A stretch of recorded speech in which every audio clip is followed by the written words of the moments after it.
আল্লাহ সুবহানাহু ওয়া তাআলা শুকর আদায় করছি, তিনি ড্যাফোডিল ইন্টারন্যাশনাল ইউনিভার্সিটি এর অত্যন্ত গুরুত্বপূর্ণ একটি অর্গান ড্যাফোডিল ইসলামিক সেন্টারের উদ্যোগে আয়োজিত ডিস্টিংগুইশড লেকচার সিরিজের আজকের এই প্রথম আয়োজনে আমাদেরকে অংশগ্রহণের তৌফিক দান করেছেন। আলহামদুলিল্লাহ। রাসূলুল্লাহ সাল্লাল্লাহু আলাইহি ওয়াসাল্লামের উপর অগণিত দুরূদ এবং সালাম বর্ষিত হোক। আল্লাহুম্মা সাল্লি ওয়া সাল্লিম ওয়া বারিক আলা নবিকা মুহাম্মদ। আল্লাহুম্মা সাল্লি আলাইহি আল্লাহুম্মা বারিক আলাইহি। প্রিয় বন্ধুরা, এই যে আমার সামনে যা আছে এইটা এবং একটা ট্যাব, আপনাদের পেছনে যে স্ক্রিনটা আছে, এমনকি যে পানি যেগুলো আপনাদের সামনে আছে, অথবা আপনার যে ডিভাইসগুলো ব্যবহার করেন, মোবাইল থেকে শুরু করে আপনাদের শরীরে যে সকল জামা কাপড় আছে, এগুলো কোনটা আমরা বানিয়েছি? একটা নাম বলতে পারবেন? মুসলমানরা বানিয়েছে, এটা কোনটা? এটা কি আমরা বানিয়ে কোন, এটার নাম কি? কোন কোম্পানি বানিয়েছে এটা? আমি পেছনের কথা বলছেন, বর্তমানে আমি যে চশমাটা বানিয়েছি এটা কি মুসলমানরা বানিয়েছে এখন? হ্যাঁ, এমনকি যে পানিটা খাই, এই যে পানির যে এই যে ইয়েগুলো,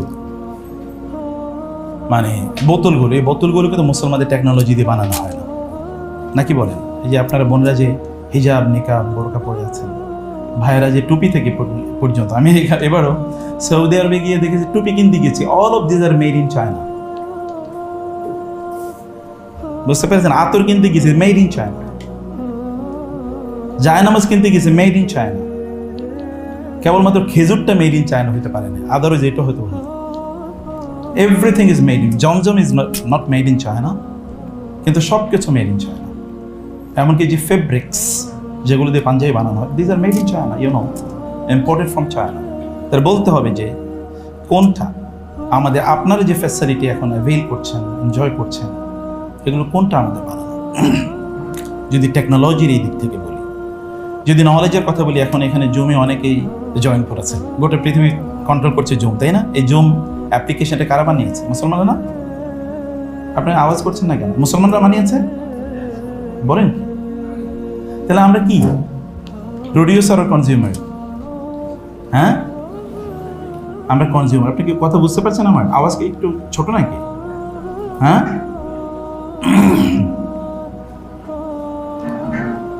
আচ্ছা, আমরা তো সবাই গত রাত জেগেছি, তাই না? গত রাত বা তার আগের রাত জাগেননি এমন কেউ আছেন নাকি? রাত জাগেননি? একজন পাওয়া গেছে, দুইজন, মাশাআল্লাহ। আমি একটা হাত তুলি, আমি কোনো রাত জাগি না এইভাবে, অন্য কারণে, এই কারণে জাগি না, এমনি রাত জাগি। তো এই যে টেলিভিশন স্ক্রিনে যে আমরা বিভিন্ন বিনোদন নেই, অথবা ফেসবুকে যে আমরা সময় কাটাই, বা ইউটিউবে আমরা সময় কাটাই, বা টুইটারে আপনারা সময় দেন, ইনস্টাগ্রামে আপনাদের পিকচারগুলো আপলোড করেন, যে ডিভাইস দিয়ে পিকচারগুলো তোলেন, যে টেকনোলজির মাধ্যমে আপলোড করেন, এবং যে ড্রাইভে আপনারা আপনাদের ডকুমেন্টগুলো রাখেন, কোনটা আপনাদের, কোনটা আমাদের? কোনটা আপনি দাবি করে বলতে পারেন this is ours, this our product, this our protection, this our technology, this our science, this our knowledge?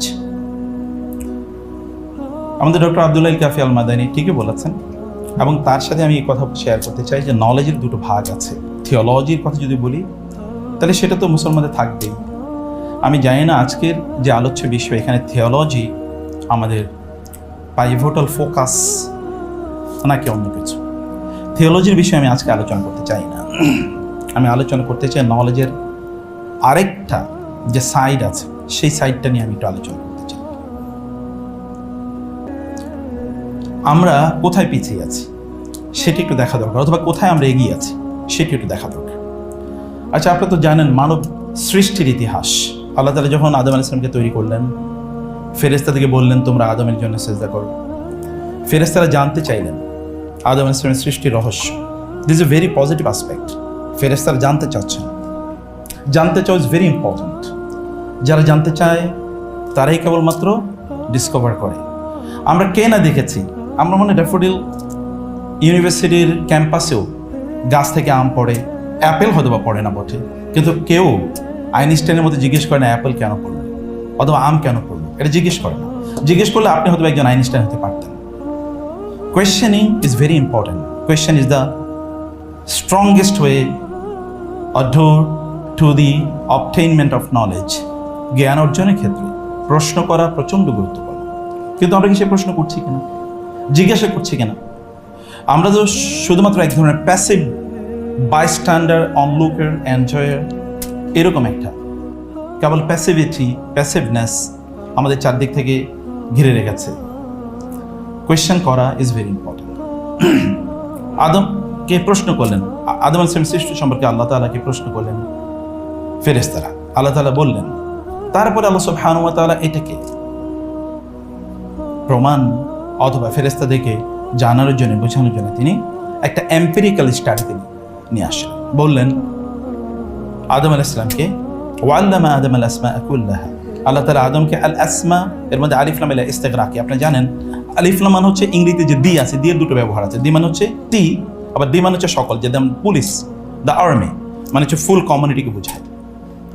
তো আল আসমা মানে হচ্ছে অল দি নেমস, কুল্লাহা এর অর্থ আবার ডাবল এমফেসিস, যে সব নাম তিনি শিখিয়ে দিচ্ছেন without any exclusion, nothing is excluded, everything is included, সব তিনি শেখালেন। ফেরেশতাকে বললেন তোমরা বলো নামগুলো। তারা বললেন সুবহানাকা লা ইলমা লানা ইল্লা মা আল্লামতানা, আপনি যা জানিয়েছেন তার বাইরে তো আমাদের নলেজ নাই। আল্লাহ তাআলা আদমকে বললেন আম্বিহুম বিআসমাইহিম, inform them of the names of all this things. আপনি জানেন নেম অ্যান্ড নমেনক্লেচার, নাম হচ্ছে সবচেয়ে গুরুত্বপূর্ণ, তাই না? আচ্ছা বলেন তো, কম্পিউটারের বিভিন্ন পার্টসের নাম আমাকে জিজ্ঞেস করলে আমি বলতে পারবো না, কারণ আমি ওটার এক্সপার্ট না। যিনি ওটার এক্সপার্ট তিনি নাম জানেন, নাকি আপনি কি বুঝতে পারছেন জিনিসটা? যিনি এক্সপার্ট তিনি তো নাম জানেন। আচ্ছা মোবাইল টেকনোলজি, আমি কি সব কিছুর নাম জানবো? আমি তো জানি, আমি টেকনোলজি সব কিছুর নাম জানি না। আমাকে যদি আপনি ইঞ্জিনিয়ারিংয়ের কথা বলেন, ইভেন আমি অনেক নাম বুঝবো না, এগুলো বলতে গিয়ে হয়তো আমার দাঁত ভেঙে যেতে পারে, অথবা আমি স্পেলিং হবে, কারণ আমি এটা বুঝবো না।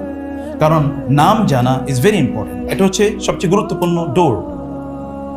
এবং এই কারণে ইসলাম টার্মিনোলজি, মুস্তালাহাত, এগুলোকে অনেক মুস্তালাহাত দিয়েছে, গোটা আরবের চিত্র পরিবর্তন করে দিয়েছে মুস্তালাহাত দিয়ে।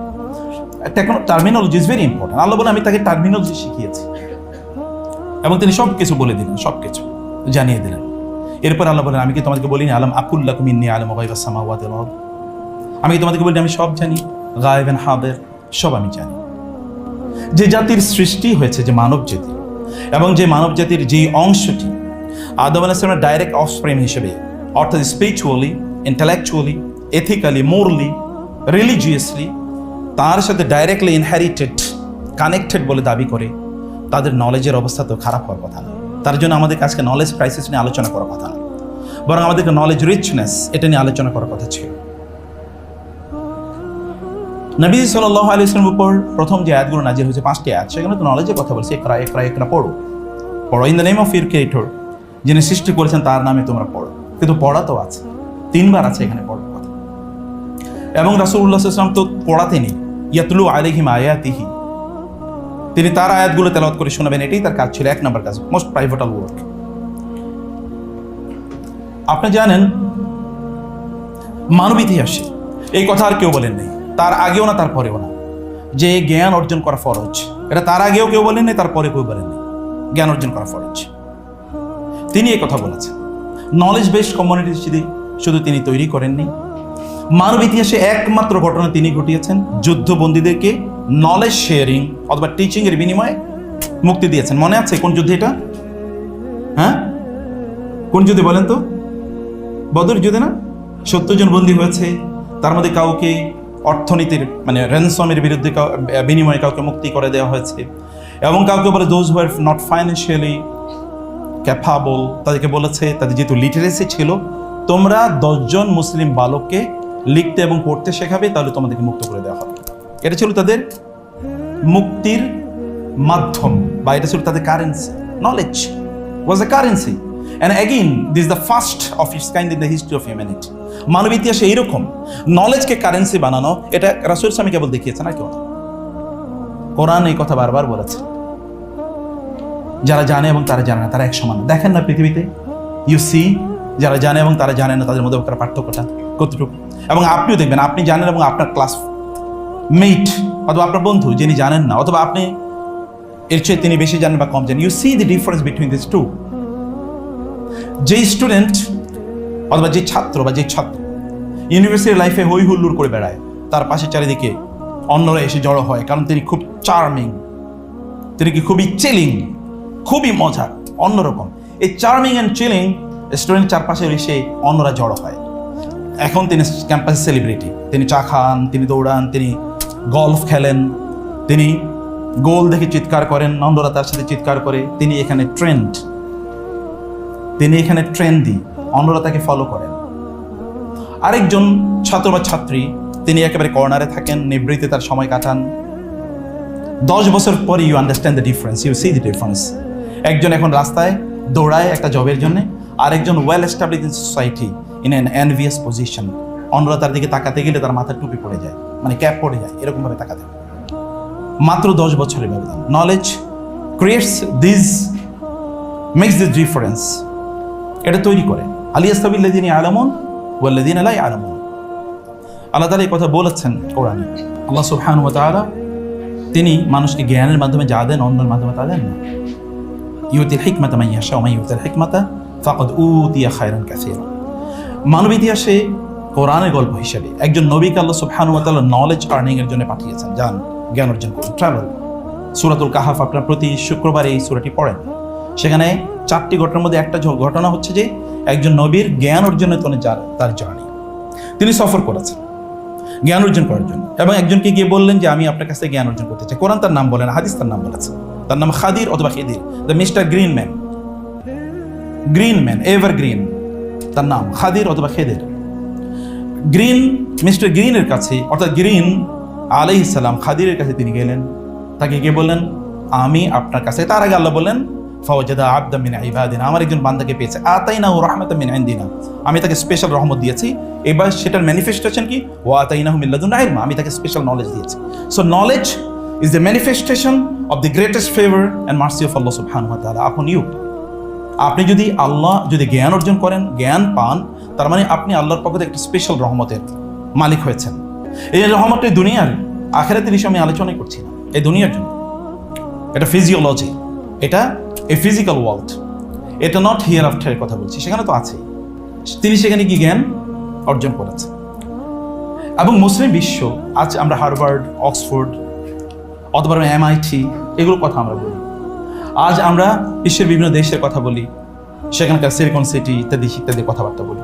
কিন্তু আপনারা জানেন মানব ইতিহাসে জ্ঞান অর্জনের জন্য সর্বপ্রথম যে সিভিলাইজেশন অথবা যে এরা, সায়েন্টিফিক এরা তৈরি হয়েছে, এটা মুসলমানরা তৈরি করেছে।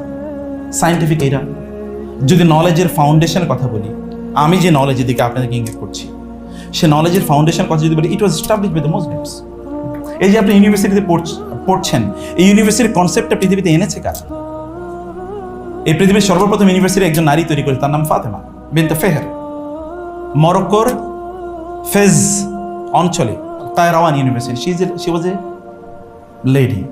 ফরচুনেটলি আমার বোনেরা পাশে আছেন। সর্বপ্রথম ইসলাম গ্রহণ করেছে একজন নারী, সর্বপ্রথম ইসলামের জন্য রক্ত ঝরিয়েছে একজন নারী। এবং এডুকেশন রেভলিউশন যদি বলি, বিজ্ঞান জ্ঞানের বিপ্লব, এটা ঘটিয়েছে একজন নারী, ফাতেমা বিনতে ফেহের। তিনি ইউনিভার্সিটি তৈরি করেছেন কায়রাওয়ানে, এবং সেখানে একই ছাদের নিচে কি পড়তো? ফিজিক্স পড়তো, কেমিস্ট্রি পড়তো, বায়োলজি পড়তো, ম্যাথমেটিক্স পড়তো, ফিলোসফি পড়তো, এবং অ্যাস্ট্রোনমি পড়তো। সেখানে পড়তো poetry, sociology, social science, all branches of knowledge including theology. এগুলো সব কিছু একই ছাতার নিচে পড়তো। সেখানে ইবনে খালদুনের জন্ম হয়েছে, ইবনে সিনার জন্ম হয়েছে, একই ছাদের নিচে। মেডিসিন, সোশিওলজির ফাদার অ্যান্ড মেডিকেল সায়েন্সের ফাদার, দুই ফাদারের জন্ম একই ছাদের নিচে, একই ক্যাম্পাসে, একই নলেজ টাওয়ারে তাদের জন্ম এবং তাদের কাজ, তাদের ওয়ার্ক এরিয়া, সেটা মুসলিমরা করেছে। এমন একটা সময় যখন ইউরোপ অথবা আমেরিকা, তখন ওয়াজ নট স্টিল ডিসকভার্ড, তখন ইউরোপের লোকেরা তারা চিনতো না, জানতো না। এই যে আপনি ইউনিভার্সিটিতে এসছেন না, ইউনিভার্সিটির কনসেপ্টে মুসলমানদের দেয়া। এখনো দেখবেন মুসলমানদের ছোট ছোট প্রতিষ্ঠানগুলোর নাম জামেয়া, জামেয়া মানে ইউনিভার্সিটি। দেখবেন ছোট জামেয়া, ওই যে ছোট্ট একটা মাদ্রাসা, এটার নামও জামেয়া। এই কনসেপ্টে মুসলমানদের, আইডিয়াটাই মুসলমানদের, universal knowledge. Knowledge is to be universally shared, dispersed, disseminated.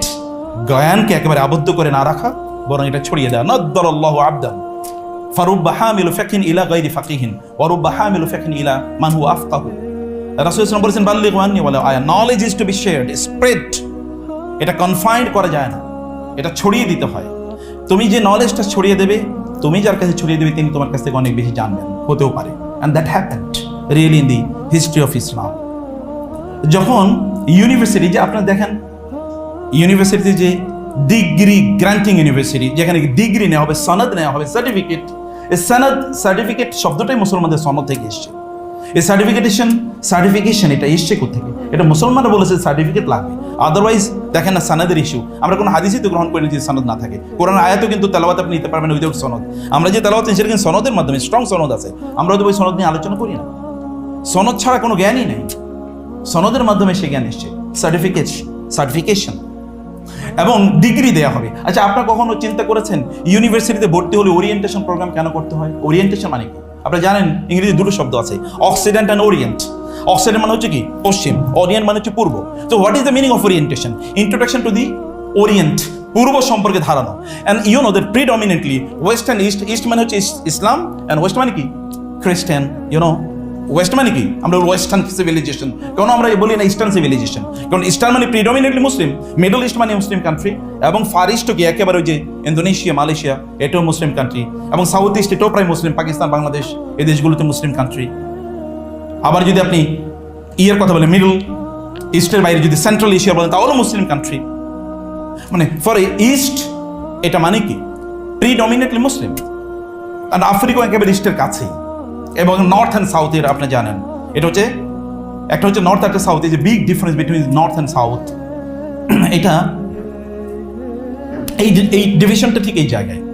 এখন আমরা যদি বলি এই জ্ঞানের যে মূল ইউনিভার্সিটি, যেখানে ম্যানুফ্যাকচার অফ নলেজ, জ্ঞান উৎপাদন করা হয়, জ্ঞান শেয়ার করা হয় ইউনিভার্সিটিতে, এটা কিভাবে তৈরি হয়েছে? এটা আসলো কোত্থেকে? আপনার নিশ্চয়ই কর্ডোবার নাম শুনেছেন। কর্ডোবা, যেখান থেকে ইমাম কুরতুবী অথবা ইবনে হাজম আল আন্দলুসি এরকম ব্যক্তিরা, বিশ্ববিখ্যাত সায়েন্টিস্টরা যেখান থেকে তৈরি হচ্ছে। এবং ইউরোপের এই যে বাড়িঘরগুলো যে তৈরি হবে, এই যে আপনার যেটাকে আর্কিটেকচার বলেন, এই আর্কিটেকচার যেখান থেকে নেওয়া হয়েছে, ইউরোপ এখনো বলে ব্রিটিশদের বাড়িঘরগুলো এগুলো সব দুর্গের মতো, ক্যাসেল। এই ক্যাসেলের আইডিয়াটা না হচ্ছে আলহামরা থেকে। আলহামরা এবং এদের বাড়িঘরগুলোর শেপটা দেখেন একই রকম শেপ। এটা আর্কিটেকচার পুরোটা এদের কাছ থেকে ইম্পোর্ট করা হয়েছে, মুসলমানদের কাছ থেকে। এখানে প্রায় তখন কর্ডোবাতে প্রায় 78 ওয়ার্ল্ড ক্লাস ইউনিভার্সিটি ছিল। 78 ওয়ার্ল্ড ক্লাস ইউনিভার্সিটি। এখানে বিশ্বের বিভিন্ন দেশ থেকে স্টুডেন্টরা আসতো, তারা এখানে পড়াশোনা করতো। কিন্তু যেহেতু এখানে খ্রিস্টান, ইহুদিরা এবং অমুসলিমরা এখানে আসতো মুসলিমদের সাথে পড়াশোনা করার জন্য, মুসলিম ইউনিভার্সিটিতে কিছু এটিকেট আছে, আপনারা জানেন। এই এটিকেটগুলো তাদেরকে মেনে চলতে হয়। এটিকেট সম্পর্কে জানানো, এটা হচ্ছে ওরিয়েন্টেশন। আধুনিক ওরিয়েন্টেশন প্রোগ্রামগুলোতে আমি ব্যক্তিগতভাবে আমার ইউনিভার্সিটি জীবনে যত ওরিয়েন্টেশন প্রোগ্রাম করেছি, কখনো 3 দিন ব্যাপী ওরিয়েন্টেশন প্রোগ্রাম করেছি। ওরিয়েন্টেশন মৌলিকভাবে স্টুডেন্টদেরকে ইউনিভার্সিটি কালচার সম্পর্কে জানানো, লার্নিং হ্যাবিটস সম্পর্কে জানানো, লার্নার্স হ্যাবিটস, অর্থাৎ এই যে আপনারা যারা স্টুডেন্ট, আপনাদের কিছু হ্যাবিট, কিছু কালচার আপনাদের গ্রো করতে হয়। যেমন রিফ্লেক্টিভ, একজন স্টুডেন্টকে তাকে প্রচন্ড চিন্তাশীল হতে হয়। কেবলমাত্র পড়া মুখস্থ করার ইস্যু না, চিন্তাশীল হতে, আপনি যা পড়ছেন তার আপনি গভীরভাবে চিন্তা করা, বিশ্লেষণ করা, অ্যানালিটিক্যাল অ্যাবিলিটি যেটাকে আমরা এখন বলছি, এম্পিরিক্যাল স্টাডি যেটাকে আমরা বলছি, এগুলোকে, অথবা সায়েন্টিফিক এনকোয়ারি অথবা অবজারভেশন, এই কাজগুলো তাকে শেখানো। এটা কালচার। এখানে আপনি আসবেন, আপনি এই কাজটি করবেন, কারণ আপনি ইন্টারমিডিয়েট পর্যন্ত বা ওই লেভেল পর্যন্ত আপনার যে পড়া সেটা শেষ। এখন কিন্তু আপনাকে ভিন্ন জায়গায়, আপনাকে চিন্তার জায়গায় এখন নিয়ে আসছে। এখন কেবলমাত্র মুখস্থ করে না। এবং এই কারণে ইউনিভার্সিটিতে এক সময় টেক্সট বুক দেওয়া হতো না। যখন দেখা গেলো যে নলেজ এটা ডাউনফল করেছে অথবা ডিগ্রেড করেছে, ডিজেনারেশন হয়েছে, তখন বলছে না ইউনিভার্সিটি টেক্সট বুক থাকতে হবে, আদরে যারা পড়াশোনা করছে না। কারণ এগুলো টেক্সট বুকের ইস্যু না, আপনি টেক্সট বুকের চ্যাপ্টার অথবা ওই সময়টা, ওই এজ, ওই পিরিয়ড অলরেডি আপনি অতিক্রম করে এসছেন।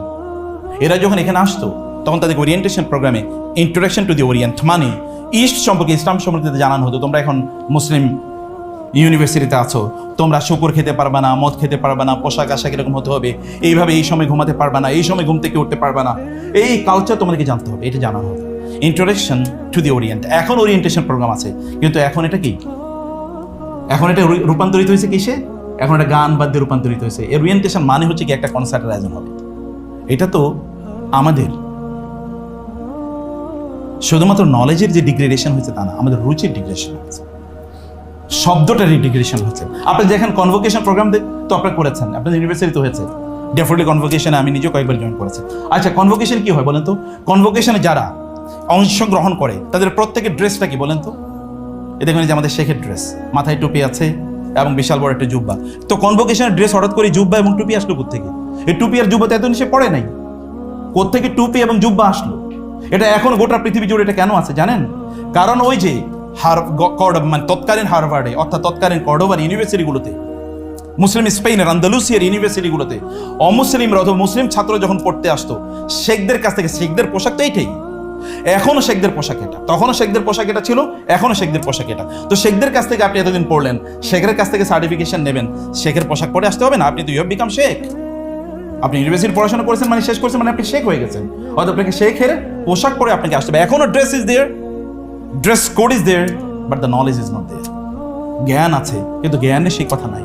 আপনি ইউনিভার্সিটিতে ভর্তি হলে আপনি দেখেন প্রিন্সিপালস অফ অনেকগুলো কোর্স পড়েন, প্রিন্সিপালস অফ, বুঝেন না? Principles of marketing, principles of science, principles of accounting, principles of biology অথবা বেসিক্স অফ, এই নামে আপনারা পড়েন।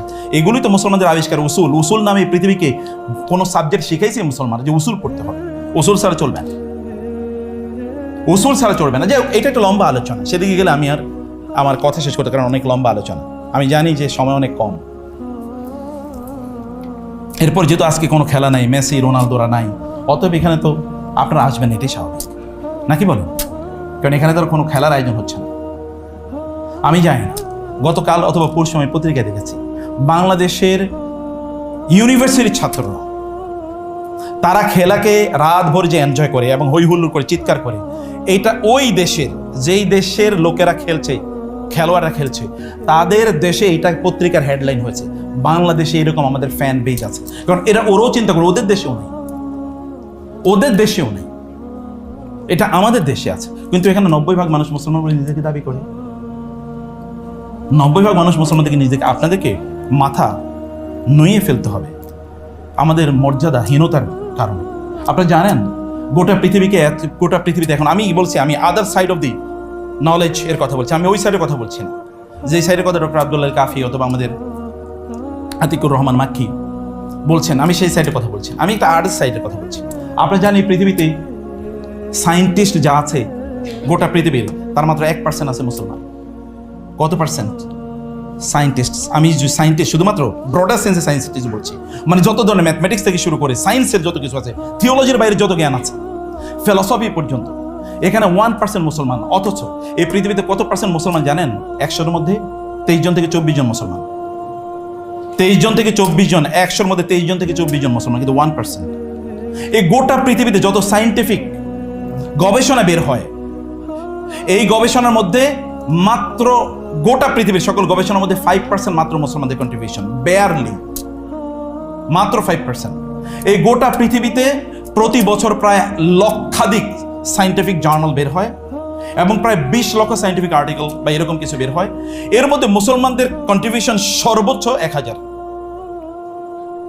গোটা পৃথিবীতে রিসার্চের জন্য, গবেষণার জন্য যে ফান্ড ব্যবহার করা হয়, ধরেন ইসরায়েল ব্যবহার করে 5%, প্রায় তাদের জিডিপির 5%, প্রায় আমেরিকা প্রায় 5%, এমনকি সাউথ আফ্রিকা প্রায় 4.8% তারা ব্যবহার করে। কিন্তু গোটা মুসলিম বিশ্ব কত ব্যবহার করে জানেন? ইনক্লুডিং মিডল ইস্ট 0.5%, 0.5% ব্যবহার করে। শুধুমাত্র তেল আবিবে প্রতি বছর যে পরিমাণ সায়েন্টিফিক জার্নাল বের হয়, শুধু তেল আবিবে প্রতি বছর যে পরিমাণ সায়েন্টিফিক জার্নাল বের হয়, গোটা মুসলিম বিশ্বে 10 বছর এতটুকু সায়েন্টিফিক জার্নাল বের হয়। বুঝতে পেরেছেন পরিস্থিতিটা কোথায়? শুধু সেই জায়গা না। আপনি বলেন তো নোবেল প্রাইজ, এটা আপনি বাদ দিয়ে দিলেন, নোবেল এটা একটা প্রাইজ হলো, এটা আমি চাইলেও একটা পাইতাম, নাকি বলেন? পাইতেন না আপনারা? আচ্ছা, আপনি চাইলেও পাইতেন, কোনো সমস্যা নেই। এর নোবেল প্রাইজ এই পর্যন্ত, সেই তার সিন্স ইটস ইনসেপশন, এর শুরু থেকে শুরু করে এই পর্যন্ত কতজন মুসলমান নোবেল প্রাইজ পাইছে? পিসে তো একটা বোগাস জিনিস, মানে শান্তিতে নোবেল প্রাইজ দেয়, এটা তো ডোনাল্ড ট্রাম্পও চাইছে এবং তার ব্যাপারে কয়েকটা মুসলমান দেশে রেকমেন্ডেড করছে তারা দেওয়া উচিত। অথবা এটা একটা পলিটিক্যাল টুল, এটার দিকে তাকায় না। পিওর সায়েন্সে কয়জন মুসলমান পেয়েছে বলেন তো? তা আপনি গর্ব করেন কি দিয়ে? আপনার অহংকারের জায়গাটা কোথায়? ডিসক্রিমিনেশন, মুসলমানদের ডিসক্রিমিনেশন শিকার হয়েছে বলেন তো, ডিসক্রিমিনেশন শিকার হয়েছে কোথায়? আপনি বলেন যে আমাদের এরকম একটা গবেষণা ছিল, এমন একটা গবেষণা ছিল, আপনি বলেন। আচ্ছা আপনারা বলেন, গোটা পৃথিবীতে 500 ওয়ার্ল্ড ক্লাস যে ইউনিভার্সিটিগুলো আছে, ওয়ার্ল্ড র্যাঙ্কিং একেবারে 100 থেকে 500, মুসলমানদের কয়টা দেশের নাম বলেন তো, কয়টা ইউনিভার্সিটির নাম বলেন, বলতে পারবেন? হ্যাঁ, বাংলাদেশের একটা নাম বলেন তো। আমি শুনছি ঢাকা ইউনিভার্সিটি 1000-এর মধ্যেও নেই। আমি কি জানি না আসলে আছে কি। তো বাকিগুলোর অবস্থা চিন্তা করে দেখেন তার পরিস্থিতিটা কি। 500-র মধ্যে আপনি ইউনিভার্সিটি খুঁজে পাবেন খুবই কম, 100-র মধ্যে 1-2টা আছে। তাহলে বাকিটা কি? সব কি ডিসক্রিমিনেশন? সব কেবল ষড়যন্ত্র থিওরি? কেবল আমরা মানে we have become their enemies or they are our enemies, অতএব এই থিওরি অফ এনিমিটি, এই শত্রুতার থিওরি দিয়েই কেবল আমরা চলবো? আচ্ছা আপনারা বলেন, গোটা পৃথিবীতে প্যাটেন্টের কথা বলেন, প্যাটেন্ট তো আপনি বুঝেন, প্যাটেন্ট বুঝেন তো নাকি? আচ্ছা গোটা পৃথিবীতে একটা প্যাটেন্টের নাম বলেন যেটা মুসলমানদের তৈরি, একটা প্যাটেন্ট বলতে পারবেন? হ্যাঁ, IBM তো মুসলমানদের তৈরি না, অ্যামাজন তো মুসলমানদের তৈরি, আলিবাবা কাদের তৈরি? মুসলমানদের। হ্যাঁ, হলিউডে একটা আলিবাবা সিনেমা আছে, এটা মুসলমানদের তৈরি। কারণ ওই আলিবাবা আসলে ওই কি আব্বাসীয়দের আমলে যে গল্প হয়েছিল, গল্পের উপর তৈরি করে।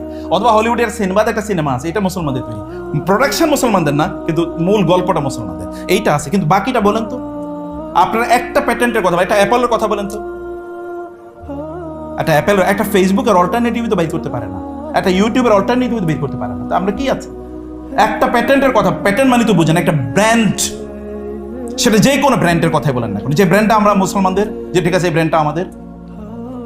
আমাকে একজন বলছিল আলহামদুলিল্লাহ আল্লাহ তাআলা কাফেরদেরকে আমাদের সেবক বানাইছে। আমি বললাম কিভাবে? বললো ওরা বানায় আর আমরা খাই। আমার জাতির পদপতনের পরিস্থিতি দেখছেন? ওরা আমাদের সেবক, ওরা বানায় আর আমরা খাই। তা আপনারা কেন করবেন না? আমাদের তো সব সেলিব্রিটিরা ফেসবুক সেলিব্রিটি। ফেসবুক যদি উজাও হয়ে যায় তাহলে এরা কেউ চিনবে না, আছে কিনা এরকম কেউ? তার কয়জন ফলোয়ার গিয়ে দেখেন, তার পোস্টে 100-200 জন ফলো করেন। আপনি পৃথিবীর সবচেয়ে বড় সায়েন্টিস্টদের ফেসবুকে কয়জন ফলোয়ার আছে, তার ইউটিউবে কয়জন দেখে দেখেন। আমাদের তো মিলিয়ন। আমাদের সবচেয়ে ইউটিউবে সবচেয়ে বড় সেলিব্রিটি কারা? যারা মিমস বানায় অথবা যারা কি এন্টারটেনমেন্ট বানায়, ওরা হচ্ছে সবচেয়ে বড় সেলিব্রিটি। দেখেন না, কয়েকদিন পরে অমকে ভাইরাল হয়, তার পিছনে পিছনে সব সাংবাদিকরা গিয়ে দৌড়ায়, এবং ও গ্রামে কি কি যেন ভিডিও বানাইছে। এরকম হয়েছে কিনা? এরকম হচ্ছে, মানে all the time it happens. এটা আমাদের ব্যস্ততার জায়গা, কিন্তু ওরা কিন্তু অন্য জায়গায় ব্যস্ত। তারা কিন্তু রিয়েল ওয়ার্কটা করছে, কিন্তু সেই ওয়ার্কটা আমরা একেবারেই করছি না। সেই ওয়ার্কটা একেবারে আমাদের নাই। আমরা বলতে আমাদের রিসার্চ ইউনিভার্সিটি কয়টা আছে পৃথিবীতে মুসলমানদের? তাদের রিসার্চ ইউনিভার্সিটি আছে। আমাদের ইউনিভার্সিটিগুলোতে রিসার্চ গ্র্যান্ট আছে কতটুকু? তাদের ইউনিভার্সিটিতে রিসার্চ গ্র্যান্ট আছে। কয়েকদিন আগে ডোনাল্ড ট্রাম্প বলেছে হার্ভার্ড এসে কি সরকারি যে অনুদান এটা বন্ধ করে দেবে। হার্ভার্ড বলেছে তোমার অনুদান আমার লাগবে না, তোমার চেয়ে অনেক বেশি পয়সা আছে আমার। আর আমাদের অনুদান যদি সরকারি বিশ্ববিদ্যালয় না দেয় তাহলে পরের দিন এটা মুক্তব্য পড়ে যায়, কারণ শিক্ষকরা আন্দোলন করে আমার বেতন কই। আমরা ওয়ার্ল্ড ক্লাস ইউনিভার্সিটি বানাইছি, একটা নাম বলি যেখানে ওয়ার্ল্ড ক্লাস ইউনিভার্সিটি আছে, সেই জায়গা আমাদের নাই। আমরা বলছি নলেজ প্রোটেকশন, আমরা বলছি প্যাটেন্ট, একটা প্যাটেন্টও আমাদের নাই। না সেটা একটা কনজিউমার আইটেম হিসেবে, সেটা যদি সায়েন্স টেকনোলজি, এমনকি কনজিউমার আইটেম, বিজনেস আইটেম, এমন কোন একটা জায়গা আমাদের ব্র্যান্ড নাই যে ব্র্যান্ডটা আমরা বলতে পারি দিস ইজ আওয়ার ব্র্যান্ড, এবং আমরা এটা নিয়ে প্রাইড করতে পারি, আমরা এটা দিয়ে অহংকার করতে পারি যে এটা আমাদের ব্র্যান্ড। এটা আমরা কোনো জায়গায় বলতে পারি না। এমনকি আমাদের টেক্সট বুকগুলো, আপনি ইউনিভার্সিটি যে টেক্সট বুক পড়েন, কয়টা মুসলমানদের বানানো লেখা বলেন তো? যারা সায়েন্সে পড়েন কয়টা মুসলমানদের লেখা? যদি ওটা লেখা হয় তাহলে ওইটা টেক্সট বুক হওয়ার উপযুক্ত না, ওটা নীল খেতে শেরের দরে বিক্রির উপযুক্ত হয়ে যেতে পারে সর্বোচ্চ। তা আমাদের টেক্সট বুক, আমাদের সায়েন্সে, আমাদের বিজনেসে, আমাদের মূল জায়গা আমাদের টেক্সট বুক কই? তা আপনি টেক্সট বুক পড়ছেন আরেকজনের, আর নলেজ নিয়ে আমরা প্রাইড করবো, অহংকার করব, আমরা প্রাউড ফিল করবো কোত্থেকে? তাহলে এই জায়গাটা দৈন্যটা কোথায়? আপনার বলেন মুসলিম বিশ্বে যারা শিক্ষকতায় আসে, বাংলাদেশের প্রেক্ষাপটে বলি, মুসলিম বিশ্বে শিক্ষকতায় আসে যারা কেবলমাত্র কি অন্য কোনো চাকরি পায় না, স্যারদের কথা বলছি না, খুবই এক্সট্রা অর্ডিনারি ছাড়া। আপনি বলেন তো প্রাইমারিতে যদি আপনাকে বলা হয় আপনি চাকরি করবেন না, প্রাইমারিতে চাকরি করবো মানে? অত পাশের দেশে গিয়ে দেখেন প্রাইমারি শিক্ষকদের বেতন ইউনিভার্সিটির প্রফেসর চেয়ে বেশি। প্রাইমারি তো বেসিক ফাউন্ডেশন। আপনি গিয়ে আমেরিকায় গিয়ে দেখেন তো প্রাইমারি শিক্ষকরা PhD holder most of them. তো এখন তাহলে নলেজ, এটাকে আমরা সবচেয়ে আমি দেখেছি সবচেয়ে ইউনিভার্সিটিতে, মানে আমার ট্রেডের মধ্যে আমার সাথে যারা পড়াশোনা করেছে এদের মধ্যে শুধু কেবল আমি বিশ্ববিদ্যালয়ে শিক্ষকতা করতে আর একজন আসেনি, এবং তারা খুব হাই প্রোফাইল জব তারা করতেছে, হিউজ টাকা পয়সা, দেশ বিদেশে ঘুরে ঘুরে বেড়াচ্ছে। কারণ ইউনিভার্সিটিতে আসলে বা শিক্ষকতা আসলে তার জীবন ত্রাহি ত্রাহি অবস্থা। আর শিক্ষকতা যদি আসে তাহলে তো পড়াইতে পড়াইতে আমার চুল কেন এত সাদা হয়েছে, এটা একটা বিগ কোয়েশ্চেন। কয়েকদিন আগেও এটা কালো ছিল। তো এটা শিক্ষকরা কথা বলতে হয় বেশি, কারণ প্রায় আমি এমন কোনো দিন মাস নাই, মানে এক সপ্তাহ নাই যে সপ্তাহে আমি কমপক্ষে 28 থেকে 30 ঘন্টা ক্লাস নিই। তো এত পরিমাণ ক্লাস তো নেয়াই লাগে, নাহলে তো চাকরি থাকে না, পরিস্থিতিটা এরকম। অতএব এখানে আপনার রিসার্চের কোনো ইস্যু নেই, আপনাকে পড়াতে হবে, এটা হচ্ছে বড় কথা। মূল দৃষ্টিভঙ্গিতে এই জায়গায়। আচ্ছা ইউনিভার্সিটিতে সেই ফান্ড নাই কেন, রিসার্চ হবে কোথায়? আচ্ছা আপনি একটা ল্যাবরেটরির কথা বলেন মুসলমানদের, অথচ যদি আমরা দারুল হিকমার কথা যদি বলি, তাহলে আপনারা চিন্তা করে দেখেন কি পরিমাণ হচ্ছে। আমি ভেরি রিসেন্টলি একটা স্ট্যাটিস্টিক দেখেছি, আরব বিশ্বে মিডল ইস্টের কথা বলছি, বছরে 300টা বই ট্রান্সলেশন হয়। কয়শো? 300 বছরে ওয়ার্ল্ড ক্লাস বই 300টা ট্রান্সলেশন হয়। শুধুমাত্র ফ্রান্সে 10,000 বই ট্রান্সলেশন হয়। এখন আপনারা বলেন পরিস্থিতিটা কোথায় আছে?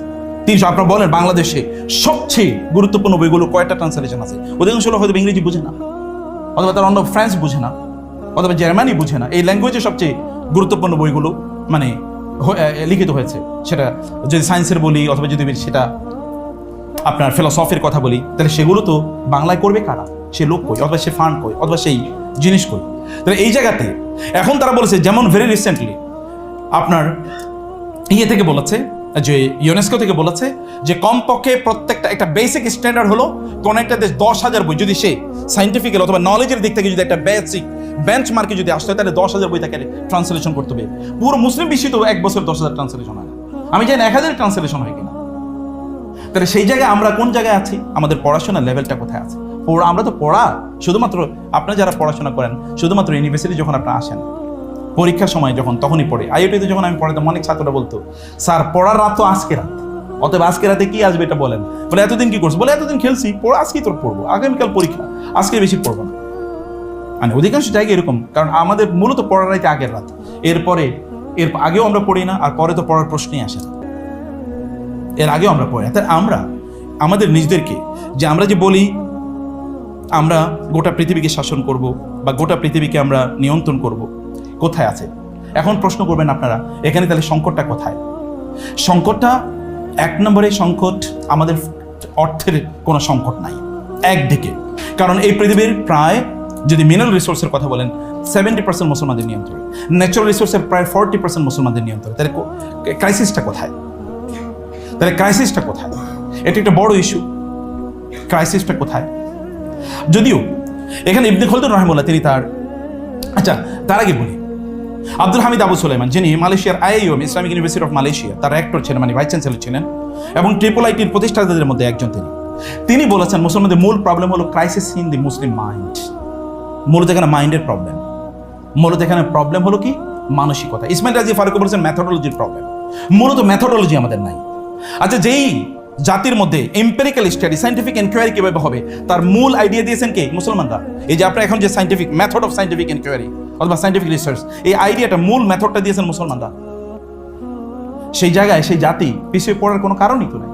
যেখানে জাবর ইবনে আল হাইয়ানের মতো ব্যক্তি নিউটনের বহু আগে জন্ম নিয়েছেন, নিউটনদের যে সায়েন্সের থিওরি তার বহু আগে তার এই থিওরি দিয়েছেন, তাহলে সেই জাতির এই সংকট কেন তৈরি হবে? আল খাওয়ারিজম যিনি আলজেব্রা অথবা অ্যালগরিদম যেটাকে এখন আমরা বলছি, এই অ্যালগরিদমের প্রতিষ্ঠাতা যার নাম থেকে অ্যালগরিদম শব্দটি এসে, সেই জাতি কেন ম্যাথমেটিক্সে পিছিয়ে যাবে? যদি আমরা মেডিকেল সায়েন্সের ফাদার হচ্ছে ইবনে সিনা, যার বই মেডিকেল সায়েন্স ক্যানন অফ মানে the canon of medical science, এটা ইউরোপে প্রায় 600 বছর পর্যন্ত এটা টেক্সট বুক ছিল। সেই জাতি কেন এখন মেডিকেল সায়েন্সে তাদের কোনো প্রোডাকশন নাই, কোনো প্যাটেন্ট নাই তাদের? পৃথিবীতে মুসলমানদের ঔষধ বাণিজ্য সবচেয়ে খারাপ। মেডিকেল সায়েন্সের রেসিডেন্সিয়াল হবে মেডিকেল কলেজগুলো, এটা মুসলমানরা প্রথম আবিষ্কার করেছে এবং এটা বাগদাদে সর্বপ্রথম হয়েছে। সেই মুসলমানদের কোনো ওয়ার্ল্ড ক্লাস কোনো মেডিকেল কলেজ নাই কেন, অথবা কোনো মেডিকেল মানে যদি হসপিটাল নাই? আমাদের এখন সামান্য একটু অসুখ হলে আমাদেরকে পাশের দেশে যাওয়া লাগে, অথবা অন্য দেশে, আশপাশের দেশগুলো, যেগুলো হয়তো আমরা অতটা গর্বের সাথে নাম উচ্চারণ করি না। সে যেহেতু দেশের কাছে আমাদেরকে যেতে হয় আমাদের কোনো একটা ভালো চিকিৎসা নেওয়ার জন্য। তাহলে আপনারা যারা উম্মার শ্রেষ্ঠতম, এই গোটা পৃথিবীতে সবচেয়ে বেশি সম্পদ আছে মুসলমানদের। সম্পদ কোনটা? মানব সম্পদ, যেটাকে আমরা বলছি হিউম্যান বিংস আছে আমাদের, কিন্তু হিউম্যান বিংসকে আমরা হিউম্যান রিসোর্সে প্রডিউস করতে পারি। যেমন আপনারা খেলা দেখে সারা রাত কাটিয়ে দেবেন, ওই 2 ঘন্টা যদি আপনি পড়তেন, 3 ঘন্টা যদি আপনি পড়তেন শুধু এই সিজনে, আপনি চিন্তা করে দেখেন যদি আপনি কোনো একটা সাবজেক্টে 30 ঘন্টা সময় কাটান, আপনি ওই সাবজেক্টে you see the difference between you and your classmates and your friends. 30 ঘন্টা কাটায় দেখেন যে আমি এক্সক্লুসিভলি এই সাবজেক্টের উপর 30 ঘন্টা আমি সময় দেবো, এরপর দেখেন আপনি ডিফারেন্সটা, অন্যের সাথে আপনার ডিফারেন্সের লেভেলটা কি, কতটুকু পার্থক্য আপনার তৈরি হচ্ছে, সে কি জানে এবং আপনি কি জানেন। And the world will start recognising you, আপনাকে রিকগনাইজ করবে পৃথিবী তখন। এখন ফিজিক্সের সবচেয়ে বড় প্রফেসর আমরা চিনি না, ইউটিউবে যে ফিজিক্সের উপর লেকচার দেয় ওরে আমরা সবচেয়ে বেশি ফলো করি, সিনিউ, কারণ আমরা ওই রুচিতে চলে গেছি, ওকে আমি ফলো করি। কিন্তু আপনি বলেন, আপনি যে সাবজেক্ট পড়েন, সাবজেক্টের লেটেস্ট রিসার্চ কি এসছে পৃথিবীতে? আপনি যারা বিজনেসে পড়েন, আপনারা বলেন হার্ভার্ড বিজনেস রিভিউ কয়জন পড়েন? হার্ভার্ড বিজনেস রিভিউ না পড়লে আপনি পড়ছেন কি? এটা কিসের পড়াশোনা চলছে? এটা তো লেটেস্ট রিসার্চ সেখানে এসছে, সেটা আপনাকে না জানলে তো আপনি পৃথিবী সম্পর্কে অজ্ঞ থাকবেন। আমাদের ইয়াং জেনারেশন আছে হিউজ, কিন্তু তাদের একটা বড় প্রবলেম আছে, তা কি জানেন? একটা ক্যারিয়ার ওরিয়েন্টেড। আপনি ক্যারিয়ার মানে কি? আপনি কিসের ক্যারিয়ার? একটা চাকরি? ইউনিভার্সিটিতে আপনি পড়েছেন গত কয়েকদিন আগে, বাংলাদেশের সব 1 নম্বর, মানে যে টাকা পয়সা নেয়ার দিক থেকে 1 নম্বর ইউনিভার্সিটির প্রোভাইস চ্যান্সেলর, উনি সম্ভবত, অথবা ভাইস চ্যান্সেলর না, কারণ ভাইস চ্যান্সেলর আমি চিনি, প্রোভাইস চ্যান্সেলর উনি বলছিলেন ইয়েতে যে আমার এখানে বিবিএ করে যাচ্ছে, বিজনেস পড়ে যাচ্ছে, 17-18 লক্ষ টাকা খরচ করে যাচ্ছে, আর ও একটা যদি কোম্পানি যায় তাহলে 15,000 টাকা অফার করে সর্বোচ্চ। আরে রিক্সার ভ্যান চালাইলে তো মাসে 30,000 টাকা ইনকাম করে, কিন্তু ওকে 15,000 টাকা অফার করা, এবং সত্যিই তাই। তার মানে আমাদের প্রবলেমটা তো ক্যারিয়ার। কেন আপনি ক্যারিয়ার মানে এই কথিত ক্যারিয়ার মানে আপনি চাকরির পেছনে কেন ঘুরলেন? আপনার তো চাকরির পেছনে ঘোরার কথা ছিল না, আপনার তো ওয়ার্ল্ড লিডার হওয়ার কথা ছিল, এই পৃথিবী পরিচালনার সেই যোগ্যতা আপনার এখান থেকে অর্জন করার কথা ছিল, আপনাকে সেই লেভেলে যাওয়ার কথা ছিল। আপনি কেন সেই জায়গায় চিন্তা করবেন না, বা সেই জায়গায় চিন্তা করার আপনার সেই সুযোগ তো আছে? আপনারা বলবেন আমরা তো এটা জানি না, আপনাদের মধ্যে সেই যোগ্যতা আছে, জিন আছে, জিন। রাসূল সাল্লাল্লাহু কাছে একজন বেদুইন আসলো, আমি বলি ইয়া রাসূলুল্লাহ, আমার স্ত্রী একটা কালো সন্তান জন্ম দিয়েছে, কিন্তু আমি তো নিগ্রো না, আমার স্ত্রীও নিগ্রো না, তাহলে কালো সন্তান আসলো কোত্থেকে? রাসূল সাল্লাল্লাহু বললেন, তোমার কি উট আছে? বলে আছে। তোমার উটের মধ্যে কি এমন কোন উট আছে যে উটের মধ্যে কি তার শরীরের রঙগুলো কালো কিন্তু সেখানে কিছু সাদা সাদা রং আছে? বলে হ্যাঁ আছে। বলে সাদা আসলো কোত্থেকে? এই সাদা কোত্থেকে আসলো?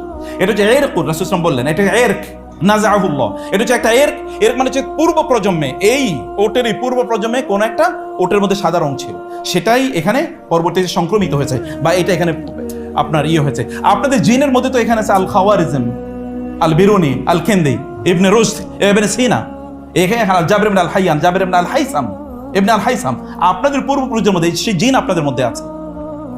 অতএব আপনাদের মধ্যে আছে এই পৃথিবীকে নিয়ন্ত্রণকারী ব্যক্তি। ম্যানেজমেন্টের যদি কথা বলি, পলিটিক্সের কথা বলি, তাহলে তো এই জিনিস আপনাদের জিনের মধ্যে আছে। আপনার চাইলেই you can rise above the situation, আমরা সেই জায়গায় উঠে আসতে পারি।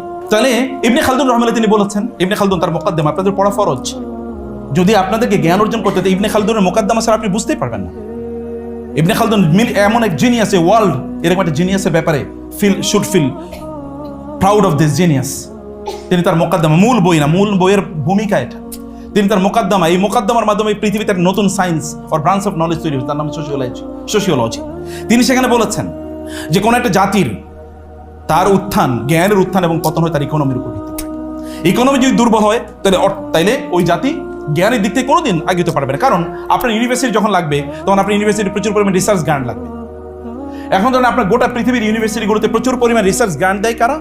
ফান্ড দেয় কারা? যারা ওইখানকার ধনিক শ্রেণী। কোত্থেকে আসছে আইডিয়া? মুসলমানদের কাছ থেকে।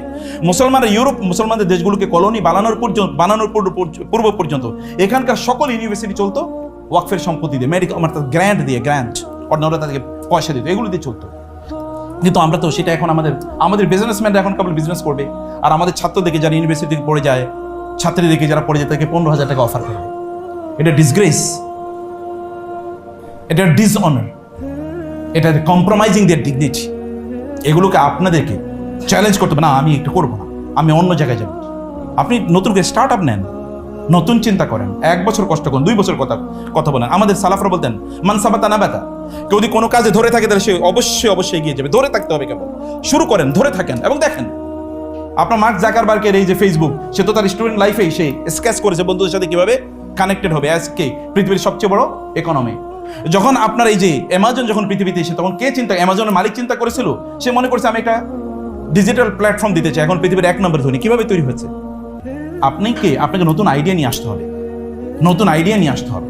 এই আইডিয়া এরকম একটা জেনারেশন, এমন একটা কালচার তৈরি করতে হবে। এই কালচার আমেরিকানরা তারা যখন ইউনিভার্সিটিতে পড়ে ছাত্ররা, তখন ওরা চিন্তা করে আমি স্টার্ট আপ নেব, এবং কালচার তৈরি হয়েছে সেখানে। কিন্তু আমাদের কালচার হলো কি, আমাদের মুসলিম বিশ্বে কেবল একটা চাকরি, একটা জব। আর আমার কাছে একজন চাকরি করতো, এটা আমার পার্সোনাল স্টোরি। উনি খুবই ভালো বিবিএ করেছেন, একটা ভালো এমবিএ করেছেন একটা ভালো ইউনিভার্সিটি থেকে, এবং একটা ভালো সরকারি বিশ্ববিদ্যালয় থেকে মানে সায়েন্সে তিনি মানে বিএসসি এবং এমএসসি করেছেন, তারপরে আবার এমবিএ করেছেন। তো এখানে চাকরি করার পরে তারপরে বলে, আমি বললাম করো, আপনার ইচ্ছে কি? খালি ছোটাছুটি করে বলে, স্যার একটা সরকারি জব, একটা সরকারি জব। তো পরে 1 বছর আগে জিজ্ঞেস করলাম আমি, তারপরে উনি ওনার ভগ্নিপতির সাথে চুক্তি করেছে, ওনার ভগ্নিপতি ওনাকে 2 বছর সাপোর্ট দেবে পড়াশোনা করার জন্য, এরপরে উনি চাকরি করে ভগ্নিপতির 2 বছরের টাকা তাকে ফেরত দেবে। তা আমি জিজ্ঞেস করলাম আপনি করছেন কি? বলে যে ষাটলিপি একটা চাকরি আছে না, কি বলে এটা, মানে ওই যে কম্পিউটার টাইপিস্ট, হ্যাঁ কম্পিউটার অপারেটর, একটা সরকারি অফিসে কম্পিউটার অপারেটর হিসেবে চাকরি নিচ্ছে। আমি বলতে স্যার আমি ভালো, আলহামদুলিল্লাহ, ওই টাকা ফেরত দেওয়া শুরু করেছে। সেই যে কথা আমি বলতে চাই আপনাদেরকে, তাহলে এইখানে আমাদের ক্রাইসিসটা মূলত অর্থনৈতিক ক্রাইসিস, মানে এখানে রিসার্চ নেই। যেমন আপনারা এখানে রিসার্চ করতে চান, হয়তো আপনি পয়সা পাবেন না, অথবা এরকম মানে এখানে হয়তো ডেফিনেটলি আপনারা পাবেন, মানে অন্যান্য জায়গার কথা আমি বলছি, সেখানে হয়তো রিসার্চ গ্র্যান্ড নাই, অথবা রিসার্চ ল্যাব নাই। ল্যাবরেটরি, যখন মুসলমানরা ল্যাবরেটরিতে বসে তারা পৃথিবী মহাবিশ্ব সম্পর্কে গবেষণা করে, নাসা যখন মুসলমানরা তৈরি করে, তখন ইউরোপিয়ানরা নাসা মানে পৃথিবী সম্পর্কে গবেষণা করবে তারা ভাবতেও পারে না। কিন্তু আমাদের এখন নাসা নাই, আমাদের এখন ল্যাব নাই, আমাদের এখন ল্যাবের ইকুইপমেন্ট নাই, ল্যাবের ব্যাপারে ইনভেস্টমেন্ট নাই, ইন্টারেস্ট নাই, সেগুলো তৈরি নাই। সেখানে মানুষকে নিয়ে গবেষণা করা এটা নাই, গবেষণা আলোচনা নাই। আমাদের এখন আলোচনা অন্য জায়গায় চলে গেছে। কোনো জায়গায় কোরআনে আল্লাহ তাআলা বলেছেন এবং ইবনে খালদুন তিনি বলেছেন, কোনো রাষ্ট্র যদি শিক্ষার ক্ষেত্রে যদি এগিয়ে যেতে হয় তাহলে সেখানে পলিটিক্যাল স্ট্যাবিলিটি লাগবে। পলিটিক্যাল স্ট্যাবিলিটি মুসলমানদের একটা বড় প্রবলেম হলো, আলেমদের সাথে পলিটিশিয়ানদের একটা বড় দূরত্ব তৈরি হয়েছে। এটা মূলত কারবালার ময়দানে যখন একটা দুর্ঘটনা ঘটেছে, যখন ইন্টেলেকচুয়ালরা সেখানে নিহত হয়েছেন, এবং তারও পরে যখন মুসলিম শাসকরা মুসলমান স্কলারদের উপর যখন জুলুম নির্যাতন করা শুরু করলো, যেমন ইমাম মালিক রাহিমাহুল্লাহকে পিটাইতে পিটাইতে তার হাত প্যারালাইজ করে ফেলছে। কারণ কি? কারণ ইমাম মালিকের সময় তখনকার যিনি শাসক ছিলেন তিনি বলেছেন যে শাসকদের হাতে বায়াত করতে হবে, বায়াত করা মানে শাসককে তিনি সবসময় আনুগত্য করবেন, আনুগত্য কেউ যদি না করে তাহলে তার বউ তালাক। ইমাম মালিক রাহিমাহুল্লাহ এটা মানেন না, মানে এটা হতে পারে না, কারণ আপনি বাধ্য করে তাকে তালাক দেবেন, এটা হতে পারে নাকি? তারপরে তাকে পিটিয়ে হাত প্যারালাইজ করে ফেলছে। ইমাম আহমদ বিন হাম্বল রাহিমাহুল্লাহ তিনি কেন মানলেন না যে কোরআন আল্লাহর সৃষ্টি, এটা মানেন না, দেখে তাকে পিটাইতে পিটাইতে পারে মেরে ফেলবে। ইমাম আবু হানিফা রাহিমাহুল্লাহকে তো কারাগারি বিষ পান করে হত্যা করা হয়েছে। ইমাম বুখারী তার এলাকায় থাকতে পারেন নাই। ইমাম শাফি রাহিমাহুল্লাহকে হাতে পায়ে শিকল পরিয়ে তারপরে বাগদাদে নিয়ে আসা হয়েছে। এরপরে তিনি এখান থেকে পালিয়ে চলে গেছেন মিশরে। এই যে পরিস্থিতি, এই পরিস্থিতি থেকে কারণে আলেমরা মানে এই রাজনৈতিক যারা রাষ্ট্র পরিচালনা করেন তাদের কাছ থেকে দূরে সরে গিয়েছেন। ফলে রাষ্ট্র যারা পরিচালনা করে তারাই তো ফিলোসফি, তারাই তো দর্শন ঠিক করে, বা তারাই তো রাষ্ট্রের গতি প্রকৃতি ঠিক করে। এই জায়গাটা বড় ক্রাইসিস তৈরি হয়েছে। মুসলিম বিশ্ব যে আপনি দেখেন তাহলে সবচেয়ে খারাপ টাইপের যত শাসক আছে, সব খারাপ টাইপ শাসক এগুলো হচ্ছে মুসলিম বিশ্বে। ফলে এখানে এডুকেশন আগায় নেই, এডুকেশন নিয়ে তারা চিন্তা করে নেই। তখন তারা খেলাকে প্রমোট করে, যাও এটা দেখো, এটা দেখলে তাহলে তুমি আমার ব্যাপারে কোনো বিদ্রোহ করবা না। ইমাম ইবনে তাইমিয়া রাহিমাহুল্লাহ যখন যে ক্রুসেডাররা যখন যুদ্ধ করছিল, তিনি একটা জায়গায় দিয়ে তিনিও যুদ্ধ করেছেন। একটা জায়গায় দিয়ে তিনি যাচ্ছিলেন, দেখছেন যে কয়েকজন ক্রুসেডার অর্থাৎ খ্রিস্টানেরা বসে মদ খায়। তখন তার সাথী বলছিলেন যে এদেরকে একটু নিষেধ করবে না, ও মদ খাক, ও মদ খালি তাহলে মুসলমানদের সাথে যুদ্ধ করবেন, ও খায়া মাতাল হয়ে পড়ে থাকে। এখন আমাদের লোকেরা মনে করছে যে ঠিক আছে, এই শাসকরা তারা মনে করছে যে এরা তাহলে মাতাল হয়ে পড়ে থাকুক, তাইলে তো আর আমাদের ব্যাপারে বিদ্রোহ করবে না বা আমাদের ব্যাপারে কোনো কথাবার্তা বলবে না। এমন সিচুয়েশন থেকে যদি আমাদেরকে এগিয়ে আসতে হয়, তাইলে যদি আমাদের উত্তরণ লাগে, তাহলে আপনাদেরকে নলেজের ব্যাপারে আমাদের ক্রাইসিসটা কোথায় আপনাকে বুঝতে হবে, আপনাদেরকে সময় দিতে হবে। এবং আমি এখানে আই প্রমিস ইউ যে আপনারা যে সত্যিকার অর্থে যদি আপনারা যদি আপনাদের সাবজেক্টে পড়াশোনা করেন, আপনারা বলেন যে ডিভোট করলাম আমি প্রতিদিন 4 ঘন্টা, এবং আপনি দেখেন যে আপনার প্যারালাল আর কেউ হতে পারবে না। আপনি বলেন যে আমি ডিভোট করলাম only 5 hours every day for অথবা 4 hours for the study of this subject and I want to become an expert of this field, তাহলে আপনি দেখেন যে after 4 years আপনি দেখেন আপনার অবস্থানটা কোথায় গিয়ে দাঁড়ায়। নলেজের ইস্যু অন্য কোনো সময় আমাদের ক্রাইসিস থেকে উত্তরণের উপায় কি সেটা নিয়ে আলোচনা করবো ইনশাআল্লাহ। আমাদের গতি প্রকৃতি কি তাকে বুঝতে পেরেছেন আপনারা? হ্যাঁ, যাদের সবচেয়ে ভালো ঘুম হয়েছে তাদেরকে কংগ্রাচুলেশনস। অনেকে আবার তাকেও ঘুমাতে পারে, এটা অভ্যাস আছে। হ্যাঁ, তাকে ঘুমাইতেছে, কি ব্যাপার? একটু একইভাবে তাকিয়ে আছে তখন পর্যন্ত, ঘটনা কি? আসলে ঘুমাইতেছে ভিতরে। আপনার নিশ্চয়ই ঘুমান নেই নাকি? হ্যাঁ, মাশাআল্লাহ, বারাকাল্লাহু ফিকুম, সুবহানাকাল্লাহুম্মা ওয়া বিহামদিকা আশহাদু আল্লা ইলাহা ইল্লা আনতা আস্তাগফিরুকা ওয়া আতুবু ইলাইক। ওয়াসসালামু আলাইকুম ওয়া রাহমাতুল্লাহি ওয়া বারাকাতুহু।